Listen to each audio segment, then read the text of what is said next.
Hi, everyone. Welcome to the Metaverse Podcast. It is my pleasure today to be joined by Tommie van der Bosch. Tommie is partner Web3 and Digital Risk Solutions at Deloitte Netherlands. Tommie has been a pioneer in this space. I say this as someone who's been around for a decade. So has he, first starting at PNC and now Deloitte.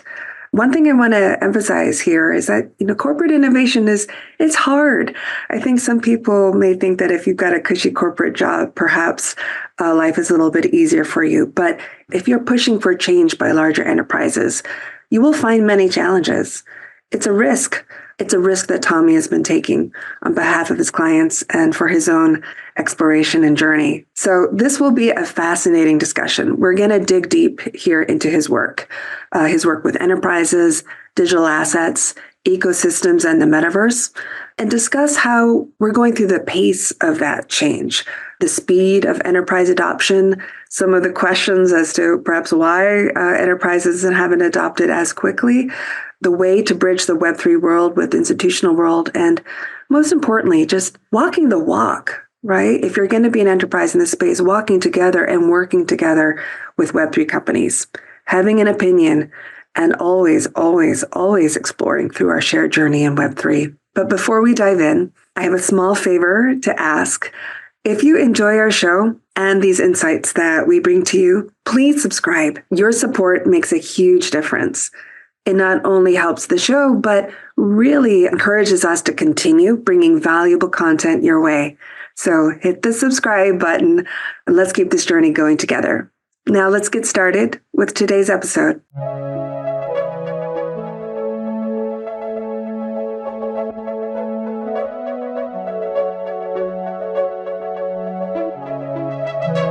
Tommie, thanks so much for joining me today. It's such a pleasure having you on our podcast. Welcome. Yeah. So first, why don't we learn a little bit about your journey into Web3? It's been quite a journey, right? So I think about 10, 12 years ago was my first time when I encountered decentralized technology, right? Blockchain. And of course, back then, Bitcoin was kind of new, especially in the environment I was working in, right? I have a background within the Big Four. Back then I was at PwC and now I'm working at Deloitte. 10 years ago or 10, 12 years ago, it was within the PwC environment that you first learned about this? Or was this like an individual thing of yours that you were studying? I think a combination of both. Yeah. So what I saw is that there were a couple of enthusiasts that were looking into the subject. And I discovered together with them that within these kind of organizations, there wasn't really a kind of a knowledge level that you would expect there to be, right? So I always wondered what would happen if a client would walk in and ask us, hey, do you know about this new technology, blockchain? What happens if there's an audit around this technology or if my financial statements are on a decentralized technology? And I never want to sell no, right? That's a bit against my nature.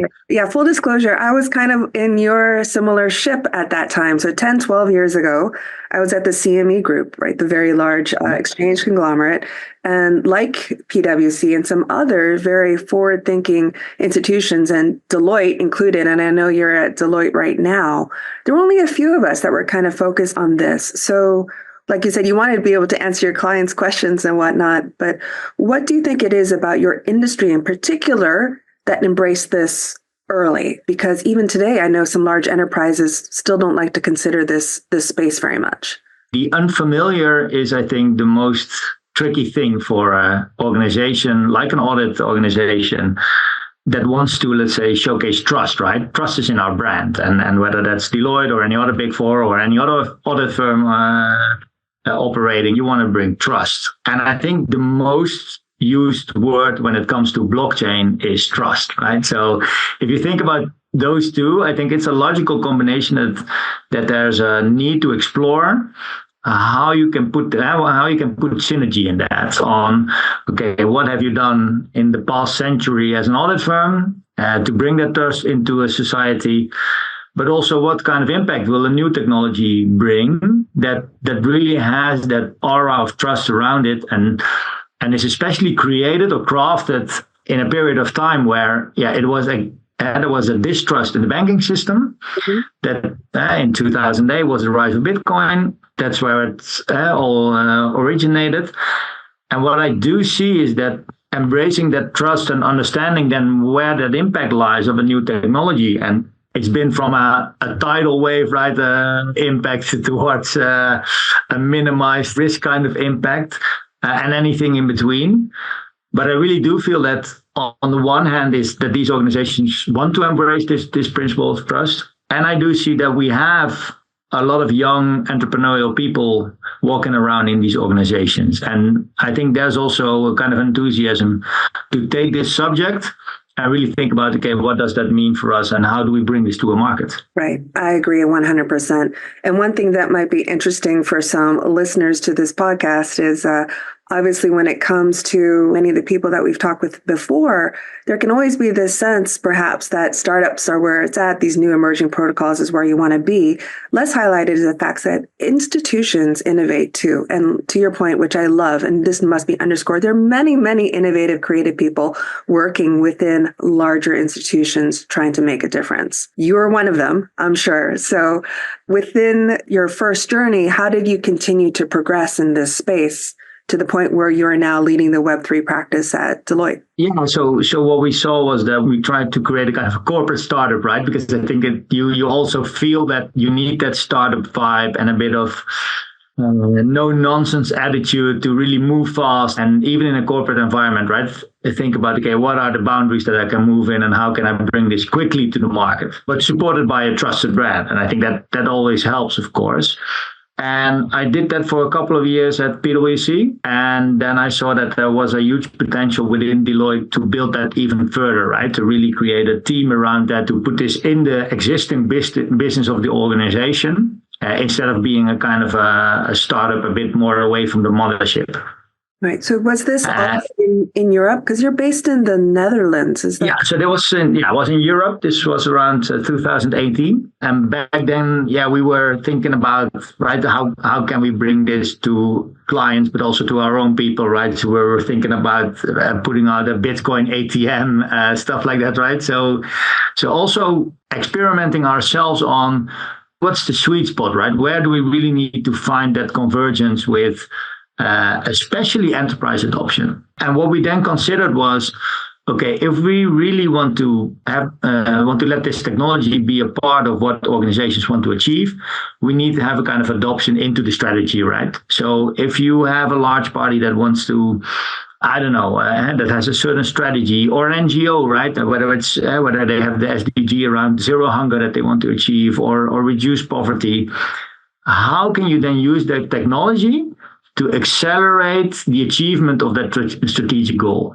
And that's kind of a switch that we made throughout those years, that we thought, okay, if we can really hit that sweet spot, then we can build a team of dedicated people that are working full time with this type of technology. Yeah, that's the position where we are in now. And that's also something I'm really happy about, that we were able to craft that. It's interesting for me, as like you, someone who's been in this space for a while.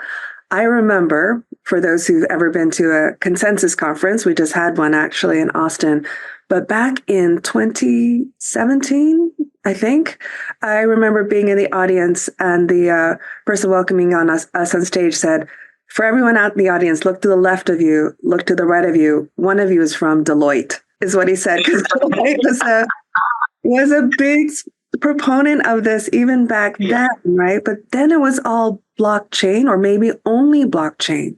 But now, obviously, this universe has opened up more broadly than that. So I was wondering if we could go in two directions. One is talking about what that journey has been like into Web3 more broadly from your perspective, and how you've been working with clients. And then secondly, I want to test you a little bit on some of those sweet spots that you mentioned, and be more specific about some use cases that we're seeing from your customers. I think those can go hand in hand. Yeah, sure. But first, on the broader journey to Web3. What we saw in the past couple of years is that, right, when I started out, we were called the blockchain team, right? So again, right, thinking about that consensus moment, and I was there in 2018, and I indeed remember we had quite a large presence, and everything was about the chain. We saw in the last couple of years that there's on the one hand so much more than just blockchain technology, right? And it's very specific. And on the other hand, there's this whole ecosystem or whole spectrum of things you can do with decentralized technology, right? And we struggled a bit to find a name that would be that umbrella to cover that. Mm-hmm. We rebranded to the Web3 team, which at least is a step in the right direction, because we thought, okay, if I think about the umbrella, it is from blockchain to digital identity, from metaverse to deep in, right? It can cover all those items, and it gives a kind of a substance on, okay, how can we say short and sweet what we do, which gives enough information for people who are familiar in this space to understand what we do, but also is a good teaser for people who don't know what we exactly do, to think about, okay, what is then that Web3 journey that I need to go on?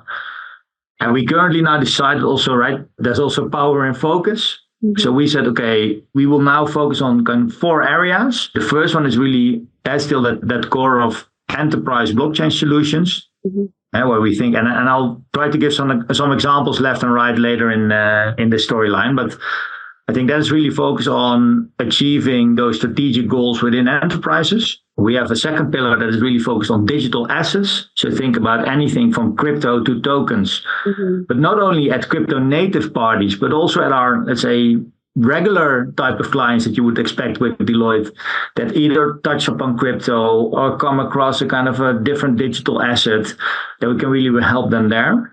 The third focus area is decentralized ecosystems, because that's where we believe that we really should take a part in and understand, okay, what happens?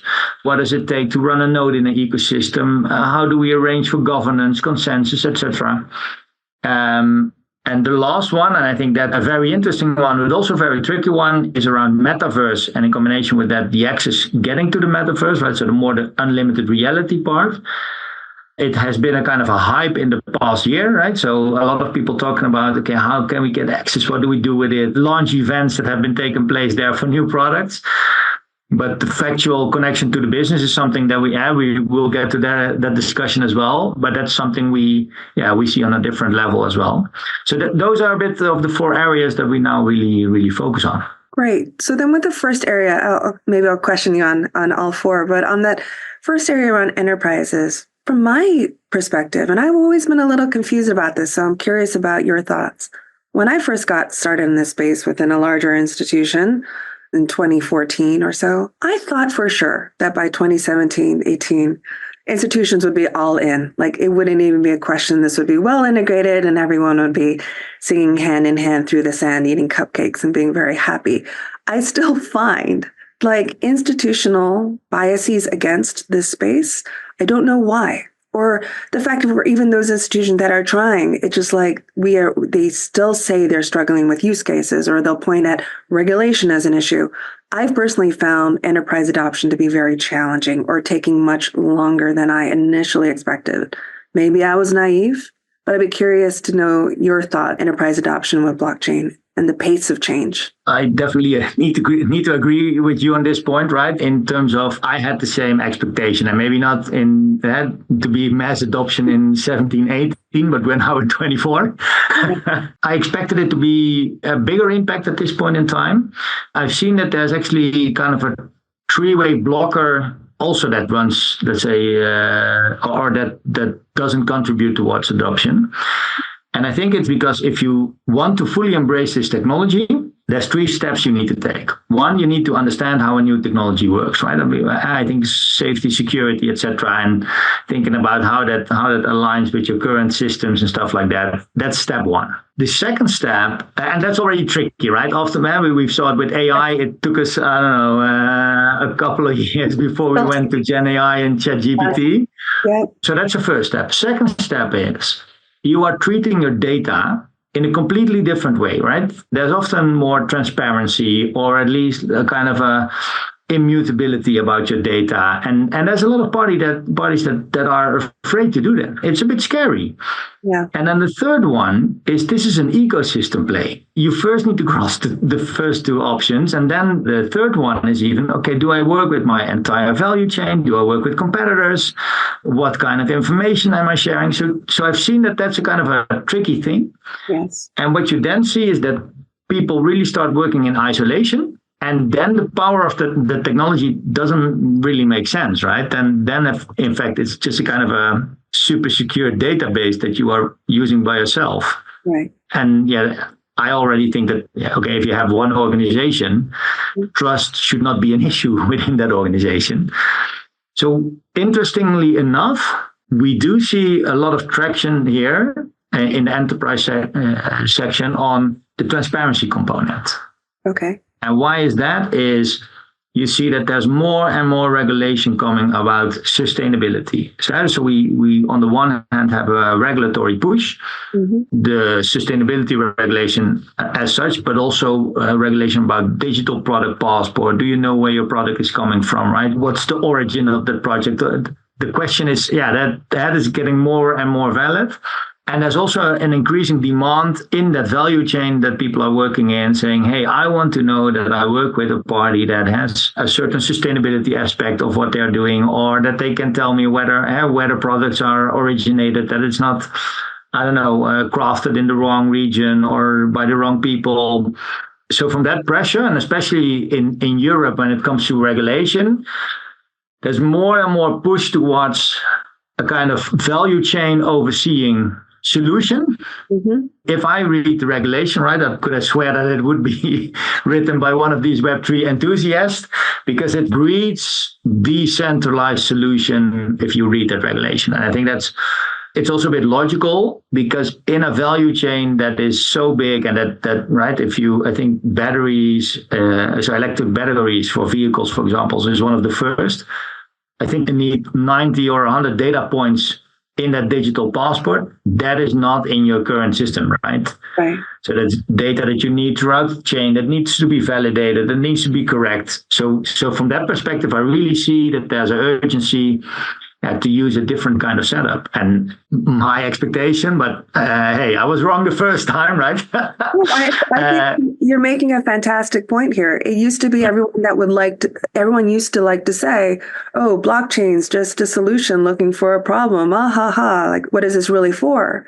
And I think what you're suggesting, and very correctly so, is we're now seeing exactly what it can be a solution for, especially as we continue to push in a new digital era, right? Where it's just data, and a lot of it is just freaking people out. And certainly in Europe, the regulators having a strong focus on transparency, really paying attention to privacy and a lot of these issues where you need to authenticate trust, right? And that's a lot of what blockchain can enable to do in many ways. Like you were saying, even the beginning with your industry, you guys were all focused on this from the auditing industry side because of the trust component. And that's something that perhaps blockchain is really able to achieve at a broader scale when it even comes to like these larger, more expensive pushes as it relates to changing ecosystems. It's necessary now, right? The time is here for this at an enterprise scale. Okay, a question for you then on your second area, because that intrigued me when you were talking about tokens and digital assets from your perspective. And you said it wasn't just the protocols, right? But you have some other clients who might be touching this in other ways. I was wondering if you could, without divulging names, of course, but I won't dive into names. But I think we have smart people on the other side. So that's it's also a bit of a research question. Sure. Yeah, degens are not the only one who touch tokens, and that's really exciting for me that this is a much broader opportunity for everyone. Yeah. So I think what one of the interesting cases I've seen here is that at a certain point in time we were asked by an NGO whether they could receive donations in cryptocurrency, right? Because if you open up towards that landscape, your pool of people that can, let's say, donate grows, of course. So there's more leeway to help out people in need. What we try to do is think about, okay, what is it then that you need to do in order to, one, accept such a crypto payment, right? So what do you do when you receive a Bitcoin? They didn't want to use a third party to cover for that. They really want to hold that coin themselves. So what happens if you get a Bitcoin? What happens when there's a ETH transaction being placed? But then we saw that the people who were donating, and they were kind of, I wouldn't say crypto fanatics, but they want to showcase the full potential of this technology. So they said, okay, if that NGO receives that payment, we don't want them to convert it into fiat, because that's not the reason why we gave you crypto. We also gave it to you that we can actually follow through on that coin, where it goes from your wallet to a third wallet, and we can actually track and trace that. We do not only need to help them in accepting the crypto, but also holding the crypto in a secure environment. Also think about, okay, what does that mean for tax, for treasury, right? The things we're usually good at when it comes to money to help an organization setting that up. But this was new, of course, for us as well. So how do you work with those cryptos in your financial systems, in your books, etc.? But then you also want to spend those cryptocurrencies. So how does that work, right? So what's the off-ramp towards third parties, and how do you deal with that? In the end, of course, right, we also need to get paid for our service. So we had an agreement and we would send our invoice. And I got the question from this NGO whether they could pay us in crypto, which from my perspective was an obvious yes, but I'm not the only one who has a vote in that from our organization. But what we tried to see is, okay, how is this something that we can make possible, right, as Deloitte? Is it something that we also can showcase that we are able to receive, hold, and disperse crypto? That was quite a journey with some bumps along the way. But eventually we managed to do that, right? So we were one of the first organizations on a global level at this scale to do such a transaction, and also opened up the door for, let's say, other type of transactions. So really thinking about, okay, yes, we are usually being paid in fiat currency, but if we consider that we believe that crypto is also a real means of payment, taking into account volatility, stuff, right, security, but also in the end showcasing that the people who donated at the beginning in crypto could actually follow that stream of money and see, okay, part of it actually goes into the wallet of Deloitte. Which is fair, right? Because we helped setting that up, and yeah, that will cost a bit of money. But you can actually exactly see how much money there was being paid towards us, how much money went to other parties, how much money, right? So the distribution of that is something I really believe gives a really good transparency in what you do. Mm-hmm. Interesting enough, with an NGO, that might be way more purposeful than for other type of companies that have a more commercial role and say, hey, maybe I don't want to tell you how much I pay my supplier and how much I leave behind within my company, right? So it's also a bit of a journey, and you need to discover on what can you do, what happens if you do that. And for me, it was one of the biggest arguments to pursue that acceptance of crypto was, if we help our clients to do this, we also need to understand ourselves what the consequences are, right? So that's otherwise, you need to practice what you preach, right? That's amazingly good of you to have done. Certainly, I think there are many people in this space that, whether it's just through posturing, and you see this not just in crypto, but also even like AI, oh, we do this, we do that, but you've got to live it. You've got to truly breathe it to be that kind of authentic advisor for your clients, and yet to be able to kind of risk together with them. Although I think for those of us who've been in this space, we think there's a lot more upside than risk, certainly just about learning this stuff and building this stuff as new infrastructure within your institution. I like your point about the transparency of funds as well. I think for anyone involved in charitable donations, it's wonderful, right? Like, let's say that you want to give to the Red Cross if there's an earthquake in Haiti and you give donations for it. You know, it's nice to have it digitally fingerprinted in this way to know that, no, this definitely went towards Haiti relief and not something else. And that it didn't go to Deloitte. The third area that you mentioned was around ecosystems, correct? And you said about people and running nodes and things like that.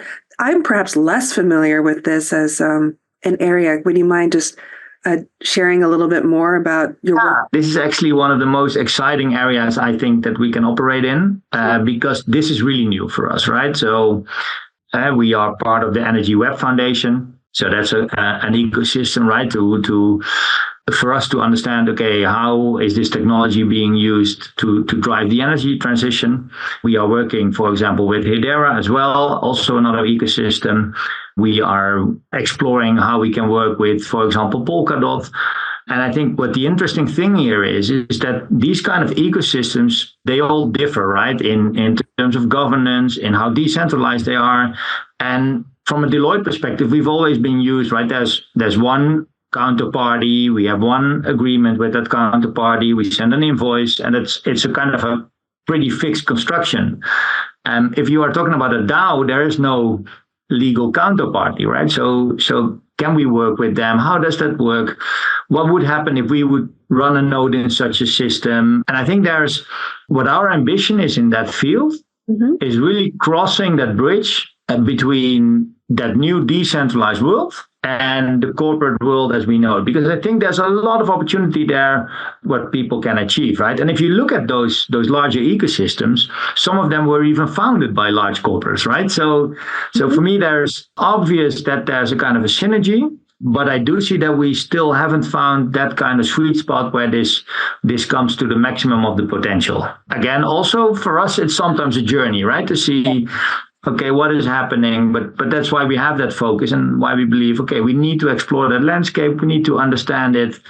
And sometimes we try something and it works. And sometimes we try something and it doesn't work. So I think that's something which is really nice to explore. And it also gives a bit of a challenge to the people of our team, right? It's a bit less in the corporate ecosystem often, right? Or in the regulated space. And way more looking into, okay, what does this new world look like for organizations like Deloitte? Right. I think it's really important and it's wonderful that you are doing this type of bridging work, right? I think more bridges are needed between people who are building and then those who are adopting, because it can be very, very challenging to translate the two. I've personally found as well that a lot of these protocols and these networks, these communities evolve really, really fast. So even if you think you might understand how to work with them today, you have to be incredibly malleable as they themselves continue to change or their communities grow and experiment with other new innovations that are coming along the way. So also just trying to match the different time developments and time expectations as you work together to solve certain problems. It's hard. It's definitely worth exploring, like you said. So on the fourth area, Metaverse and the new unexplored areas yet of Web3, what are you seeing? What are you excited about? I think we embarked on the Metaverse journey about a year ago, right? And before that, it was kind of a group of people that like to innovate on the side of their work, that were looking at this and think about, okay, where do we make an impact? And what we try to see is, okay, what kind of role would Deloitte usually play in a field like Metaverse? And what we saw was that our most logical position was about thinking about, okay, how can you explore this opportunity of the Metaverse, but in a kind of a responsible way? First thing we tried to do was think about, okay, there's a lot of people looking at what kind of opportunity does the Metaverse bring? And then maybe our role should be, okay, but what's then the risk within the Metaverse, right? So we started a bit of exploring and we published a paper, I think, about 6 months ago. It's actually called Risks in the Metaverse, so not that difficult to think about. But really considering, okay, if we look about social or societal impact, if we look at legal impact, if we look at economic impact, what does the Metaverse bring to consumers, to businesses? I think it's already very difficult to find a kind of common definition like this is what Metaverse is, right? Yeah. But we thought, okay, let's try to get some kind of consensus on what are we looking at, and then think about, okay, if you have an online environment, right, a decentralized online environment, how do you deal with bullying, for example? But also, how do you deal with IP law discussions, right? Which country is the base of where you think about that regulation should be hit? I always gave the example of what happened if the virtual Michael Jordan would wear Adidas, right? It's a kind of a... That's a great question. Yeah. I don't think his agreement says anything about, right, wearing that in the Metaverse, but I'm not sure. So I think those kind of discussion is really, that's something you really need to consider, right? I know, for example, is that Heineken launched a new kind of their beer in the metaverse. Do you put an age restriction on that? Because there's no alcohol in that beer, right? Maybe the restriction should be, I don't know, 18, because that's in the Netherlands, but it might also be 21 for other countries. So what do you adhere to? And I think that's the interesting question here, way more from a risk perspective, is there's so much here that's not, let's say, set out in stone, or that's still up for discussion. Is that it's really cool to explore the space, but it's also good to think about, okay, how do I do that in a responsible way? Absolutely. Because it makes it real. I think for the growth of the metaverse, it's very important to be working through these types of questions. Otherwise, it can seem fantastical. It may never really occur because there are downside risks to even the most promising things. And it's very important to walk and talk through them. A question for you, and I'm curious, as someone who's been in this space for a long time, is obviously we go through hype cycles and we go through disillusionment troughs and whatnot. Certainly, as it relates to the metaverse and things like NFTs and some of the popularity of certain NFTs, which have changed, and certainly overall sentiment about the crypto space, whether it's bad actors going to jail or what have you.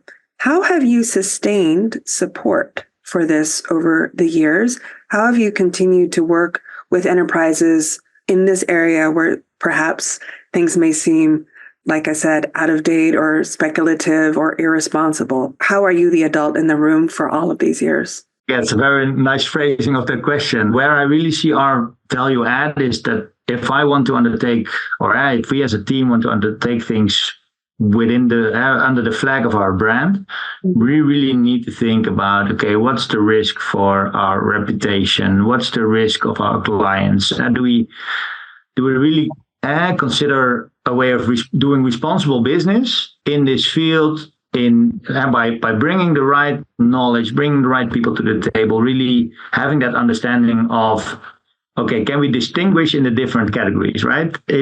Yes, there have been done bad things with crypto, but that doesn't mean that crypto is bad, right? I think that's a distinguishment that you really need to make, and you need to understand the content of what is happening. So what is Web3? What is crypto? What is blockchain? What is Metaverse? What does it really mean? And then digest from that, okay, where is the safe space to operate?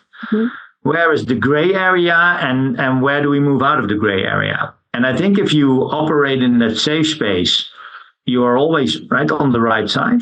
And if you want to look at that gray area, really consider, okay, how can I use things that are happening there, right? I think if you look, for example, at decentralized finance, right? If you dive in there, this is a rabbit hole and you get lost forever. That's my personal opinion. But that doesn't mean that I need to say, oh, decentralized finance is bad or decentralized finance is good. I think it's worth to consider what is happening there, what can we learn from it, what can we use, and do we then really understand what we are interacting with? And I think that's, for a lot of people, it's either based on a knowledge gap to say, oh yeah, I heard this or I read this and I didn't do any further research, but I just stay with that opinion of crypto is bad or blockchain uses a lot of energy. And I think if you have an opinion about something, right, it cannot be generic, right? There's a difference in all these kind of things. And that's what we kept doing, is look at the market, look at the technology, look at the developments, what is happening, and do we understand what is happening? And if we understand it and we can really dive into it and understand step by step what is happening there, and we feel that it's safe and secure and responsible to interact with it, then I don't see any issue to do that. And again, that's a very delicate process, of course. And especially in the organization we work in, we really handle that with care. But you need to explore and understand this environment. And it doesn't make sense to just ignore it, right? It is here and it's here to stay. So looking forward then, putting your future goggles on 5-10 years, what are you expecting to see? What are you hoping to see? Are they the two same things? Or we'll just say, what do you think will happen? I think my hopes are a bit more higher than my expectations. Me too. Now, I think there's a kind of regulatory push coming that that helps in adoption, right? I think we see regulation around crypto assets. We see acceptance on, right, ETFs. We see regulation around digital product passports, so also around sustainability to push the transparency, the trust, the origin question. And I think these kind of things really help in also having that technology as a kind of facilitator or accelerator in that process of achieving also compliance. And I think what we shouldn't underestimate is that, especially in a kind of enterprise environment, compliance is often a really strong driver of these of embracing a technology that helps you to comply. And I think in the end there, it's not the push we all as innovators wanted, but it is a push that we can really use. And from that perspective, I really believe that adoption will increase on these fields due to that regulatory part. Because I know that a lot of people think, okay, the regulatory boundary decreases the amount of innovation, but it also showcases that it's real, right? You don't set up a regulatory landscape if you think that cryptocurrencies or digital assets are going to disappear. And I think that it also helps in the maturity and in the adoption. So from that perspective, I'm quite optimistic. On the metaverse side, I really believe that the development in the hardware and understanding what is happening there, I think that's still a couple of steps to go. And my prediction there would be that we first would see way more on customer loyalty side, right? Stepping into a kind of into your new virtual car before you drive it or something like that. Mine maybe in a couple of years with loyalty tokens being more and more distributed, and then towards a kind of a decentralized virtual space. But I think that real adoption of metaverse still has quite a way to go. Right. Well, without question, though, you'll be there exploring it, right? Helping your Definitely. That being very authentic. I really love so many things that you touched upon. I'd like to kind of summarize them, but obviously feel free to jump in at more of your value add. But I love the way you talked about exploration, continuous exploration. That's what you do. It's what your team does. You also talked about walking the walk, right? Being in your client's shoes. And you say, if you're going to be in this space, we're going to go on it fully. You also said to have an opinion, not to have a generic opinion, but I think it's very important to have an opinion in this space. And obviously you've been a pioneer and a survivor for over a decade. You've certainly brought a lot here. Are there other points that you just want to close out with as you think about your journey? I think what is important, right, is that if you have an idea of an ambition, it's sometimes swimming upstream, right, like a salmon, but it's also worth it, right? There's so much happening in this landscape, and it's definitely worthwhile chasing that dream of Web3. So I would really recommend everyone to keep pushing on this, and we will. Yeah, the network effect eventually will get us there. I'm really sure of that. Well, thank you so much. It's been such a pleasure chatting with you, and look forward to hearing more about your journey and your successes going forward. Thank you so much, Rumi. Happy to be here.